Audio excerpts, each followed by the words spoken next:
নগৰ ৰেনেছা মাধ্যমিক বিদ্যালয়ত প্ৰাক ৰঙালী বিহুলৈ মাজত মাথো এটা দিন সৰ্বত্ৰ এতিয়া ৰঙালী বিহুৰ উৎসাহ এনে উৎসাহৰ মাজতেই আজি নগৰ ব্যক্তিগত খণ্ডৰ শিক্ষানুষ্ঠান ৰেনেছা উচ্চ মাধ্যমিক বিদ্যালয়ত উদযাপন কৰা হয় প্ৰাক ৰঙালী বিহু ছাত্ৰ ছাত্ৰীৰ বিহু নৃত্যত মুখৰিত হৈ পৰে বিদ্যালয়ৰ চৌহদ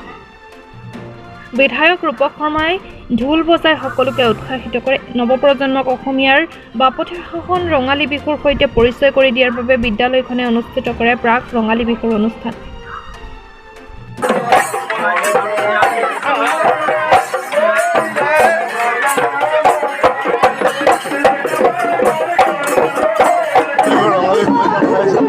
আৰু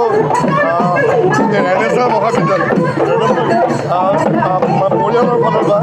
এই প্ৰাক ৰঙালী বিহু পাতিছিলে আমি আহিলোঁ আমাক নিমন্ত্ৰণ কৰিছে ছাত্ৰ ছাত্ৰী শিক্ষকসকলৰ লগত এই বিহু আমি ঢোলো বজালোঁ বিহু নৃত্য কৰিলে সুন্দৰ কৰিলে আৰু যিহেতু আমাৰ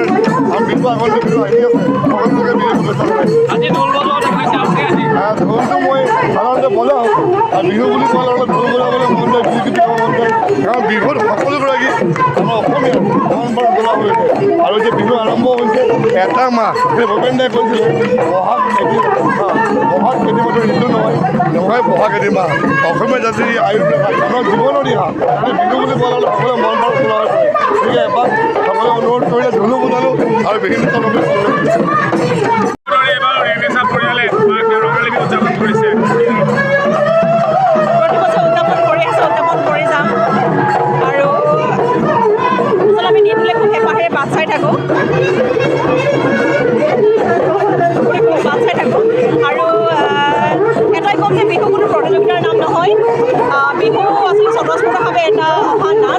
আৰু যেনেকৈ ঋতুৰ পৰিৱৰ্তন হয় তেনেকৈ মানুহৰ মনৰ পৰিৱৰ্তন হয়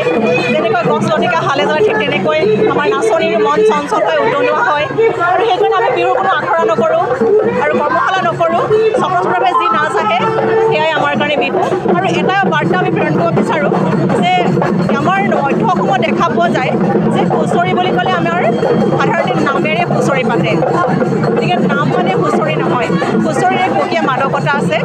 আৰু যেনেকৈ ৰংঘৰৰ বাকৰিলৈ আহোম স্বৰ্গদেউসকলে হুঁচৰি আদৰি সাদৰি নিছিল আমি ইয়াত ঠিক তেনেকৈ হুঁচৰি প্ৰদৰ্শনৰ ক্ষেত্ৰত হুঁচৰি আদৰি সাদৰি আনি এক চেষ্টা কৰিছোঁ বুজাবলৈ যে হুঁচৰি প্ৰকৃত মাদকতা কি আৰু প্ৰকৃত অৰ্থ গতিকে সকলোকে ৰঙালী বিহুৰ